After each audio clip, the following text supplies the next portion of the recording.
Hello বন্ধুরা, কেমন আছো? আশা করি তোমরা সকলে ভালো আছো, আর আমিও খুব ভালো আছি।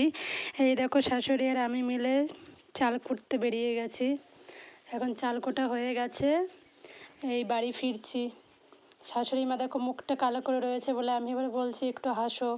আর তারপরে এই যে চলে আসলাম, চালের গুঁড়ি ভালো করে পেঁয়াজ কুচি, লঙ্কা কুচি সব কিছু দিয়ে মিশিয়ে এখন ঝাল ঝাল চিতই পিঠা হবে। কে কে এরকম কে কে খেয়েছো একটু জানিও আমাকে। আর এই যে এখন ছাঁচের ভিতরে ওটা গোলানো চালের গুঁড়িটা দেওয়া হচ্ছে, একে একে সব দিয়ে দিচ্ছে। দেওয়া হয়ে গেলে এরপরে দেবে, ঢেকে দেবে, ঢেকে দিয়ে আবার তুলে নিচ্ছে। এখন দেখো আমাদের পিঠা বানানো, ঝাল ঝাল পিঠা বানানো হয়ে গেছে। যে যে খাবে সবাই চলে আসো, একে একে সব তুলে নিচ্ছে। এই পিঠে যে খেয়েছে সেই একমাত্র বুঝবে যে এই পিঠের মর্ম। যে যে খাবে সত্যি বলছি চলে আসো।